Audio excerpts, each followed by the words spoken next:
স্বামীর মাথায় হাত রেখে একটি দোয়া ৩ বার পড়বেন, ইনশাআল্লাহ তাআলা আপনার স্বামী অনেক সৌভাগ্যশীল হবে, রিজিকের কোনো অভাব থাকবে না।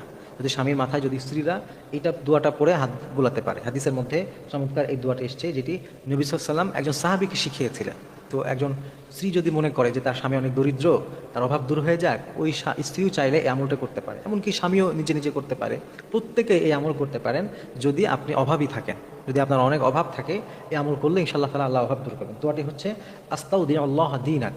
প্রথম শব্দ আস্তাউদিউল্লাহ দীনাক ওয়া আমানাতাক ওয়া খাওয়াতিমা আমালিক। এই যে 3টা শব্দের দোয়া, আস্তাউদিউল্লাহ দীনাক, এরপরে ওয়া আমানাতাক ওয়া খাওয়াতিমা আমালিক, এই যে চমৎকার দোয়া, এই দোয়াটি আপনি পড়বেন, যেটার অর্থ হচ্ছে যে আমি তোমার দিন আমানত এবং তোমার কাজের যে শেষ ফলাফল, এটা আমি আল্লাহর উপরে ন্যস্ত করলাম। সুবহানাল্লাহ। আপনি খেয়াল করেন, কোনো স্ত্রী যদি তার স্বামীর ব্যাপারে এই দোয়া করে যে তোমার শেষ ফলাফলটা আমি আল্লাহর উপরে ন্যস্ত করলাম, তুমি সারাদিন আজকে যে কাজ করবে, ব্যবসা করবে, চাকরি করবে, এটা যেটা ফলাফল আসে, রেজাল্ট আসে, এটা আমি আল্লাহর হাতেই ন্যস্ত করলাম, তিনিই তার শান অনুযায়ী দিবেন।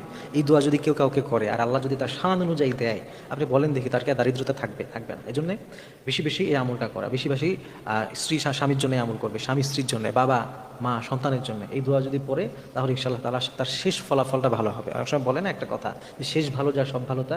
তা আপনার সব কাজ শেষ হওয়ার পরে যখন রেজাল্ট আসার সময় হয়, ওইটা যদি খারাপ হয়, সব কিছু শেষ। এই জন্য ওই ফলাফলটা ভালো পাওয়ার জন্য আপনি এই আমলটা ইনশাআল্লাহ তাআলা